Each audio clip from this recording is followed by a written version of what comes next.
Hello, everybody. Hello, welcome back to Stripe Sessions. I'm joined this time by Trey, a product manager for event destinations, and we've managed to yoink in Brooks as well, who is the engineering manager for the extensibility platform. Guys, welcome. Thank you. How's your sessions going so far? Oh, it's great. All these exciting announcements, workflows, AI, stablecoins. Yeah. Any particular standout for you? For Any me, favorites? Yeah. For me, working on events, it's probably extensibility with a new workflow product. Yeah. How about yourself, Brooks? Same here. I mean, we've been working on this stuff for the last year or so, and so all of the workflows, extensions, making users customize Stripe and have it a little bit more extensible is a big theme this year, and it's just the culmination of all the work we've been doing. Nice to see it all come together. Yeah, exactly. Yeah. Yeah. So this is a session about extensibility and about events, right? You're the PM for event destinations. Yeah. So tell us, why are events so important in e-commerce platforms? Yeah, no. So we've been seeing a big shift in commerce in general, where it's becoming more asynchronous day after day, right? You have things like payments, which no longer settle instantaneously.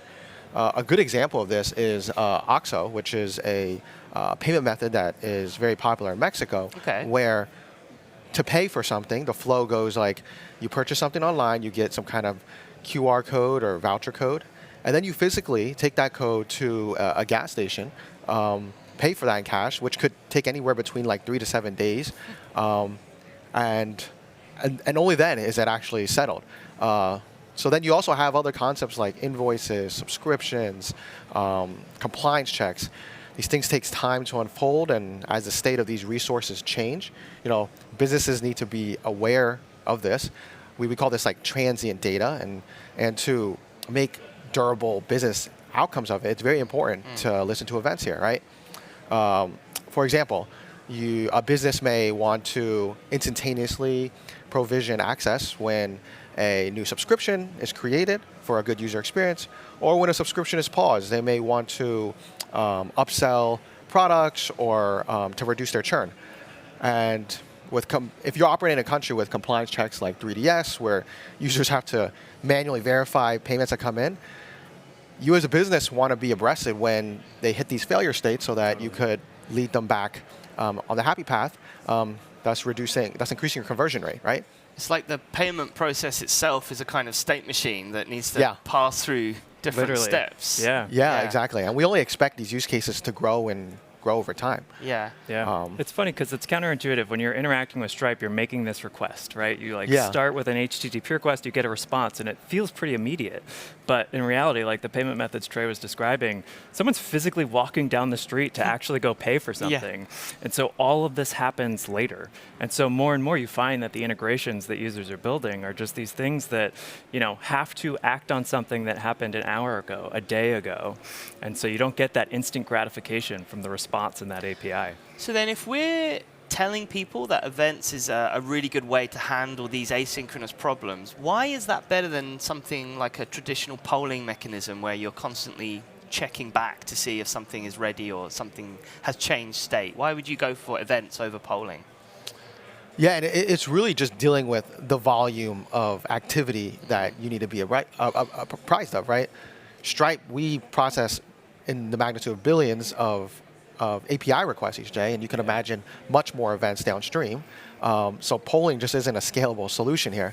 The analogy I like to give is like events are almost like a nervous system, and you want to be able to take your business and plug it right in there so that you're aware of every little thing that's occurring, so you can transform that into business outcomes. Yeah. I've got an analogy for polling versus events. Do you want to hear it? Yeah. So I once took my daughter on a boat trip from Brighton to France. It's about a 5-hour journey, but I didn't realize this at the time. So we got on the boat. My daughter was about 6, I think. And the first thing she asked me when the boat set sail, can you guess? Are we there yet? Are we there yet? Oh, that's great. Exactly. Oh no, I've got 5 hours of are we there yet? Are we there yet? And because I'm a bit mental, I started thinking, wow, she's polling me for information. And it's really simple to do. Like, it's simple to implement polling, right? Even a 5-year-old can do that in real life. But like that means that she's doing that constantly until we arrive. The problem is, it's noisy, right? Yeah. It can be costly, both for your API, your application, and for parents. Yeah. And I like the idea of like a events-based version or like a WebSocket-based version where it would be her saying, Dad, can you just let me know when we get there? Exactly. And then we can both go and watch our phones for the rest of the journey. Yeah. Then when we get there, I can say, hey, we've arrived. So the problem with that, though, to take this analogy even further, is that you have to configure like the window of if you're polling, is how often do you ask? How often do you keep making that request versus just waiting for an event to be delivered? It's much more almost real time, right? Yep, exactly. The ability to do both. Like we do provide an events API, both in the V1/events, and then we've recently introduced the V2 events API. So like the opportunity exists, but every request that you make towards that comes out of the overall rate limit that you have. Right. And so every poll that you make to the events API is like something you could spend making requests in another area. And so just getting the events delivered to you is so much more efficient for everybody, for Stripe, for their merchants. That's a great point. I hadn't even thought about it like that in Stripe terms. Like if you keep checking if something is ready, you don't want to do that, exhaust your API limits in that way, right? Yep. Yeah. Have you got an example of how users can use events with Stripe, how they can get started and how they can build an integration with events? Is something you can show us? Yeah, sure. I actually have a demo ready for this. We can walk through. Let's dive in. All right. I got locked out while we were chatting, but no worries. So let's walk through how a fictional company like Rocket Rides here may use the various Stripe developer tools to create their own event integration. So Rocket Rides is like a ride-hailing service, but for air travel. Okay. So they're a marketplace that connects riders and pilots. So naturally, they use Stripe Connect to model their business, and they used V2 accounts, one of the new APIs we launched here at Sessions, to have a unified understanding of both sets of users across their marketplace. And this is a demo application or a real... This is a fictional company, a demo application. Got it. Yeah. Good. Pilots are flying rockets. Yeah. Just I wish this was a real service. Okay. So let's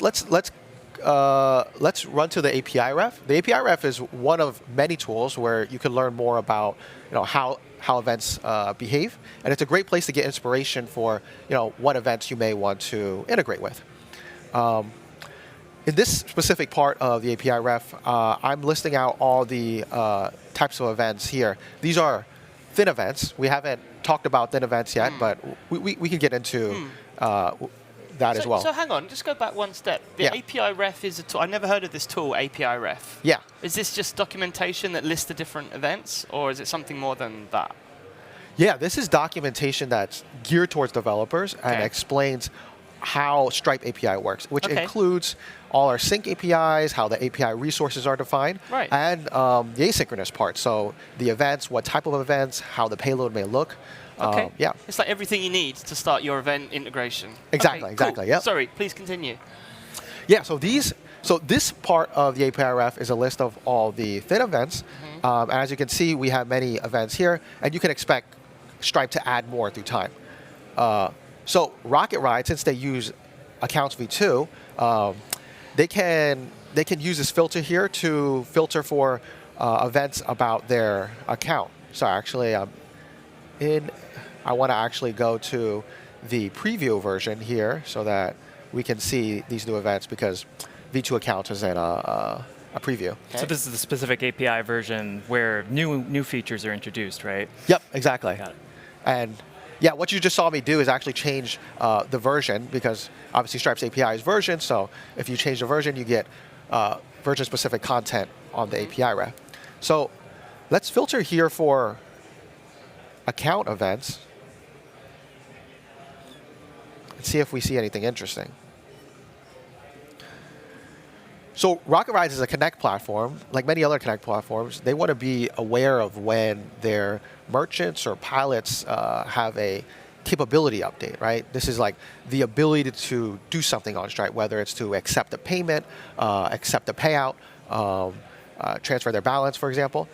This is really important because Rocket Rides can communicate with their own users how their onboarding process is so that the pilots know, hey, I'm all set to start flying rides and getting my money. Okay.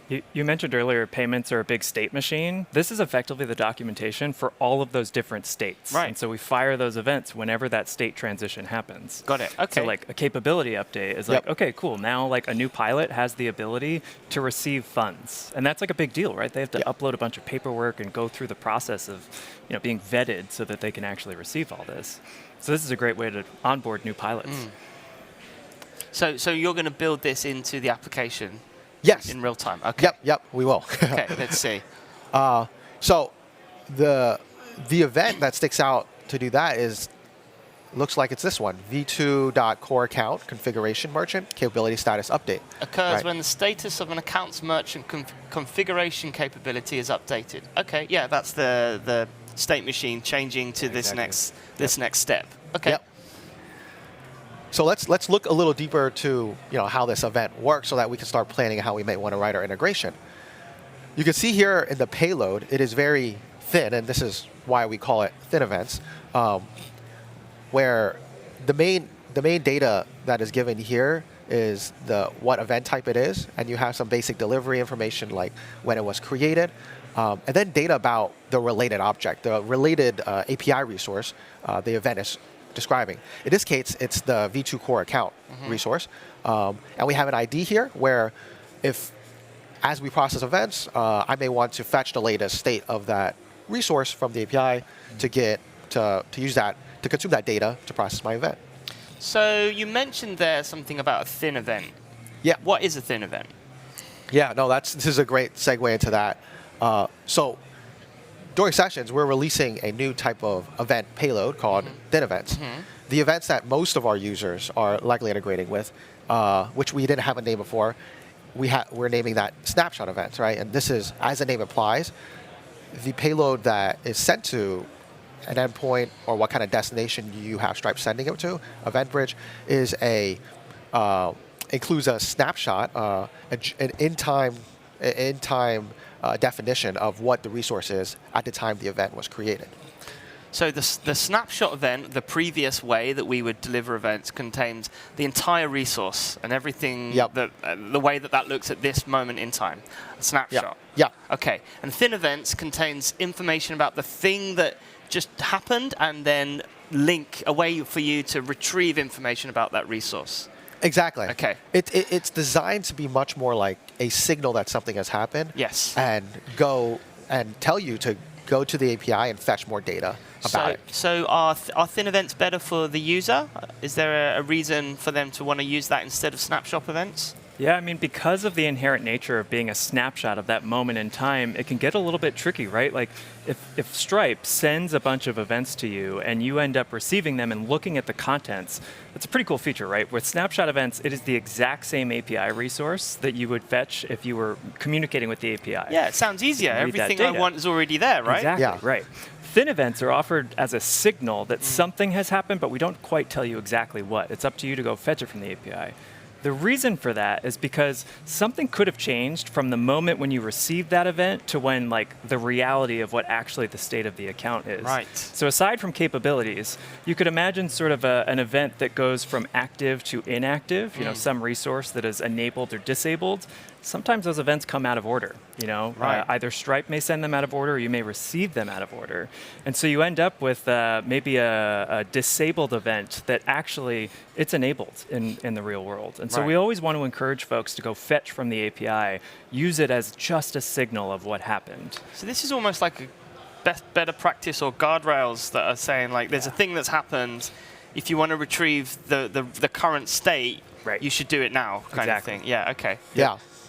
And I mean, we talk a lot about building a pit of success at Stripe, and this is an example of that, right? Where we're trying to design the event, so we help guide integrators to follow best practices by fetching the API. Yeah, makes sense. Yep. Okay, come on, let's build this then. Let's see it in action.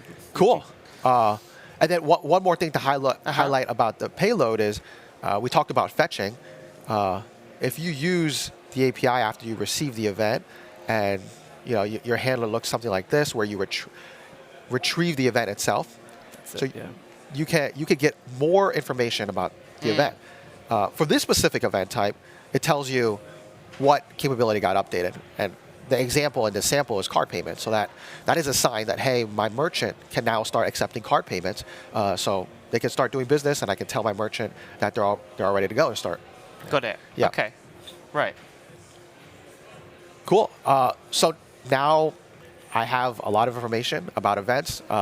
Let's jump into the Stripe dashboard to start building this thing out.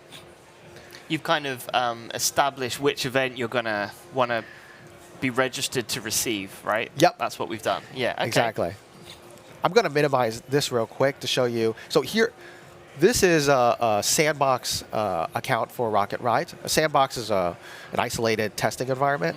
So it's a great place to test new parts of your integration, including event integrations. And this black bar on the bottom is what we call Workbench.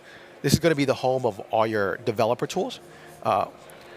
Let's hop into the Events tab here. The Events tab is a great place to see the hive of activity that is occurring in this sandbox account. I see some V2 account events here. I see some configurations also got updated here.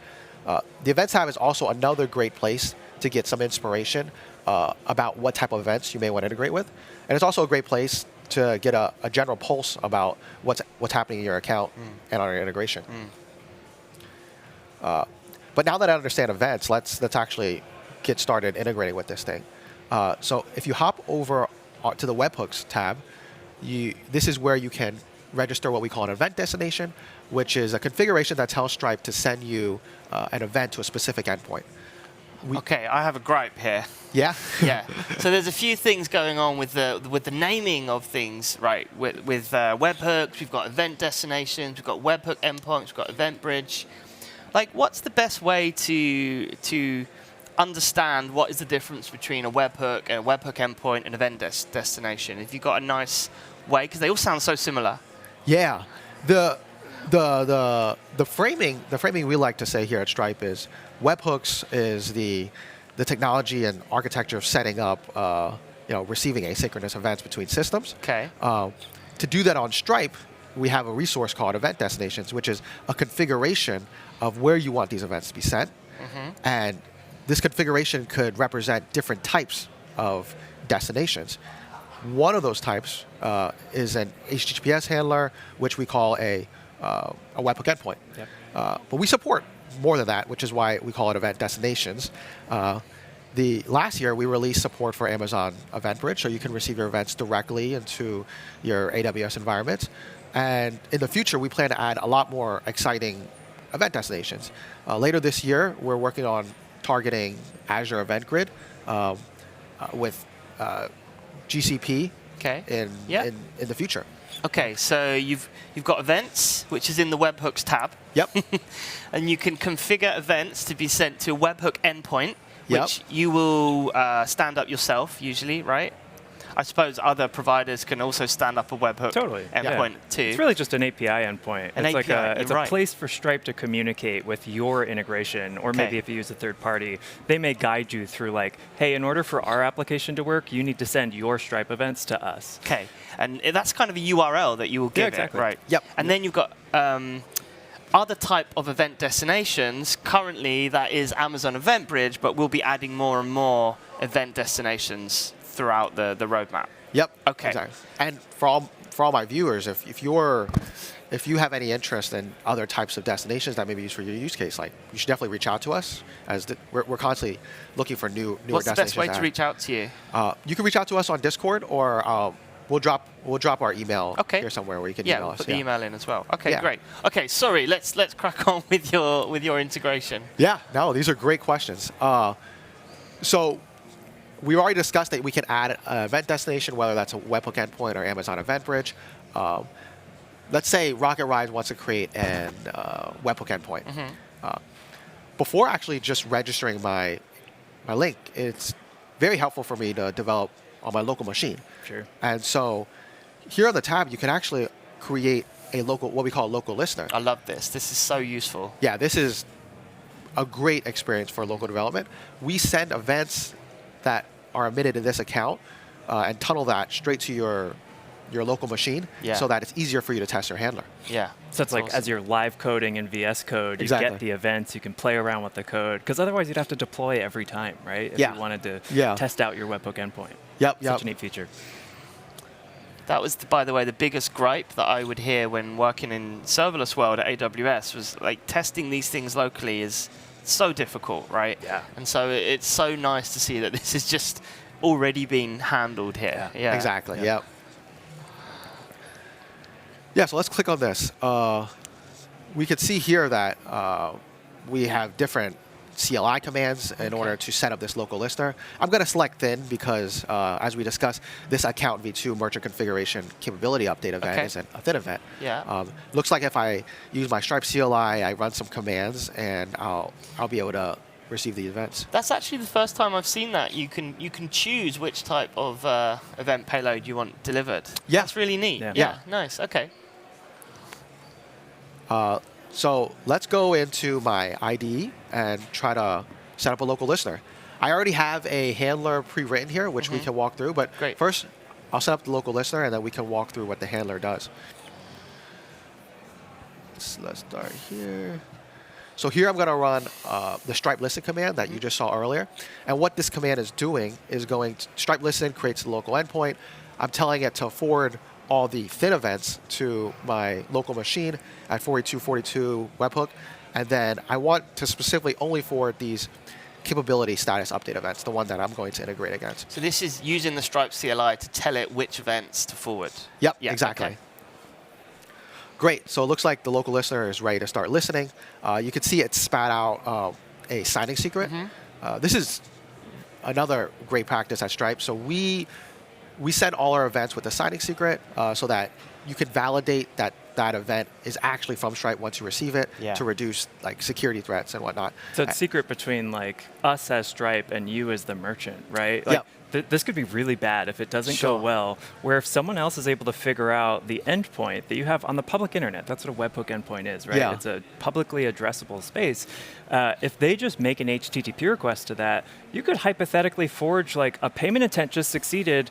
I just bought, a widget and I'm going to pass this address to it, and suddenly like I will get the thing, but I didn't actually buy anything, right? And so it's secret in the sense that like just Stripe and just you know about it, so you can validate that like, okay, this is an authentic event, it's legit. I know that it came from Stripe account, and not some other malicious user. It's an important thing just to make sure everybody does like every time they build a webhook endpoint. Yeah. Precisely. So I'm gonna grab this secret, plug in our code so we can use in a bit. So let's walk through what the handler actually does. So here in my code, as you can see, I loaded a secret API key so that I can, make subsequent requests to Stripe, loading in the secret that you just saw. And as I built my handler, this specifically is an Express.js app. You could see here that I first used this parse in event helper. This is a SDK helper that parses thin events, but also helps validate and verify the webhook secret. Okay, I can see you've got the signature from the event header, and you're kind of signing it with the secret. Yeah, okay. Easy. Other parts of the code to call out, you can see later I go fetch the event that I just received, and this gives me the ability to see those additional fields that we saw in the API ref for these thin events. This is a very common practice that you may want to do when you're using thin events. And then here is where all my controlful switch case logic goes. I've only written a case for the capability status update event, since at this point that's all we care to integrate against. So hang on there. There's a point there. You've got, I'm just reading your comment, fetch the full event from Stripe. So you're receiving the thin event on your webhook endpoint, but you're using the thin event ID to fetch more on that event, or you're fetching the actual object, resource object? Which is it?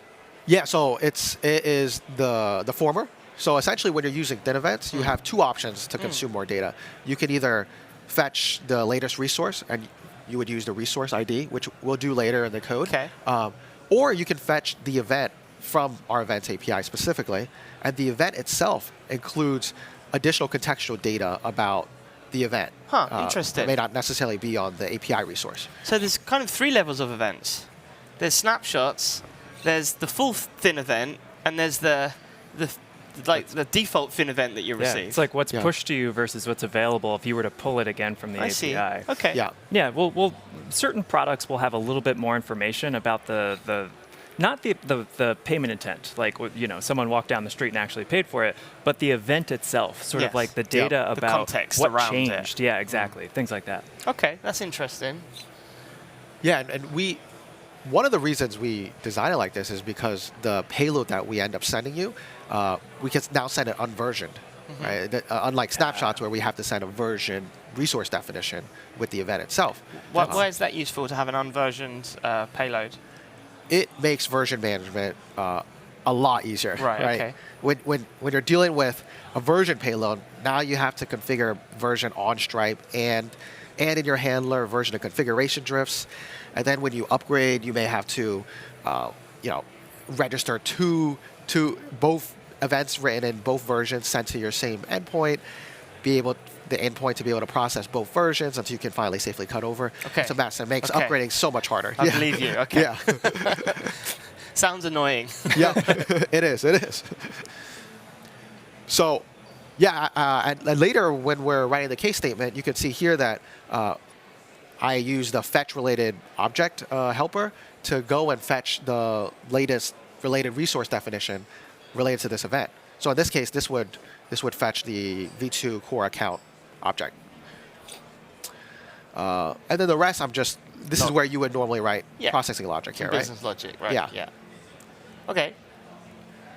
Line 43 is really interesting. I think I find this really fascinating because over the course of time, your endpoint is going to evolve. Your business will change. You may use more features about Stripe, but you don't always know what those are, right? A lot of the stuff we talked about is figuring out what events you need to listen to. Totally. We know, there's a new pilot that has a capability in Rocket Rides. Maybe we add more functionality, but we forgot to update our webhook endpoint handler. The things that you have in line 43 are basically a way of saying, oh, shoot, I just received an event that I wasn't expecting. And I know as a developer that I need to go update my code, redeploy it, and add another thing like line 27 for the new events that I've received. Yeah. So it's always a good practice to make sure that, maybe you raise an exception here. And like Paige, if suddenly Stripe starts sending you events that you just don't know how to handle, something changed there that's a little fishy that you got to keep an eye out for. Yeah. Great. So it looks like we wrote our handler code, have all the best practices in place. Let's open back the terminal. And where's my terminal? Let's open up the terminal again and run this app. And then we can start taking a look and seeing if the events will start flowing through. Great. Now my webhook server is running on 4242 webhooks. I'm going to go back into the dashboard here and try to trigger this capability event so that we can see it go through to our handler. So here in the dashboard, I have an existing customer, Jenny Rosen, and I'm going to add a merchant configuration to Jenny, so Jenny can now operate not only as a customer but also a merchant. So do we expect this to trigger that event? We do. Okay. This is a common case where you may have a rider on Rocket Rides, and they sign up to, hey, also become a pilot. And in that case, you want to give them now the ability not only to make purchases, but also to start receiving money and receiving funds. Gotcha. Great. So I've added a new merchant. Let's open back up. We can see here, if we go to the events tab, I can see, the events about that merchant getting updated. If I move over to my IDE, I can see the event coming through. There you go. Here we receive these 2 event IDs. This is the configuration capability update event here. You can see here that this is the additional detail that was available when we retrieved the event from the API. Sure. Which in this case, this tells me that, okay, Jenny can now expect payouts and then here's the full event payload for me to process. Beautiful. Awesome. That's very easy to do, isn't it? Yeah. We're going to have to get you on an hour, like full episode of Office Hours to like continue what happens next. How do you go from sandbox to production? Like, where do you store the key now that you're running in production? Stuff like that, right? The next step. But that sort of gives a nice overview of how easy it is and quickly to get set up when you're testing locally. I wanted to ask you guys a bit about like where you see the future of extensibility with Stripe, like, and also actually. Are we using events under the cover in our own Stripe products? Can you tell us a bit about that? Yeah, I mean, I've been chatting with a bunch of folks here, the attendees, and they're all interested. Now, this is awesome, but they're really curious of like, how do we do things internally at Stripe? So one of the cool things that we've built here with event destinations is we have internal event destinations. These are not public, and they're powering the event-driven products that we have within Stripe. So Workflows is actually a great example. We launched Workflows yesterday, and ultimately that is an internal event destination where we take all of these events and we just send them to an internal service that ultimately is orchestrating over all of those flows that you can do with Workflows. Yeah, what I love about that is that you don't have to stand up a webhook, right? You don't have to configure, you don't have to check it's coming from your account. Right. Yeah, right, exactly. Awesome. Yeah, we've sort of abstracted over all the complexities of like configuring that specific event destination, and it's just a UI, like when this event happens, do these actions. Do you see a point for developers and customers that are building not just integrations with Stripe, but like entire applications in Stripe? Do you think we'll get to a point where it becomes its own sort of development platform? Definitely. I mean, scripts also launched yesterday, and those are meant to like change the behavior, the internals of Stripe. But the good part about that is like you can write in VS Code, but you don't actually have to host it yourself. Yeah. Stripe will run and execute all of that code for you. Yesterday in the dev keynote, we launched extension points. They're just a big socket where you can plug logic into. So scripts you can plug those sockets into, workflows you can plug that socket into, and we're thinking up a few different areas as well where you can start to get even deeper integrations to change the behavior of Stripe. And Stripe Apps, of course, is another way to integrate and build on top of Stripe, right? Yeah, exactly. Stripe Apps is sort of a UI extension. We're opening up the doors to add more extensions into the internals of Stripe. Tax engines, we have Stripe Tax as a product today. Avalara, Nrock, and Sphere are some of the new tax apps that we have, and those are sort of running that internal logic under the hood, also using event destinations. Wow, there's so many different touch points actually that are all being kind of built at the same time. Exactly. Yeah, we're trying to make Stripe a little bit more extensible, and step one is the platform that Trey and team have been building. Where should people go to learn more about extensibility and building with Stripe in general, Trey? Where would you recommend? Yeah, I mean, we have great docs, so we should definitely drop a link. But we have docs on our event destination docs, which includes all the content and best practices on how to build a handler here. We also have the stripe.dev site, which we post often in and talk about different kind of technical concepts and applications and use cases you can build. So definitely check that out too. Yeah. I think that's two really great places. Well, I definitely want to get you guys back on Stripe Office Hours to dive deeper on all of these different points, right? I feel like we could talk for hours and some of the different ways you can build on Stripe. But our time for this session pretty much up, I'm afraid. So thank you both for stopping by. And we'll be back soon with another episode in about 30 minutes, okay? Thanks for listening.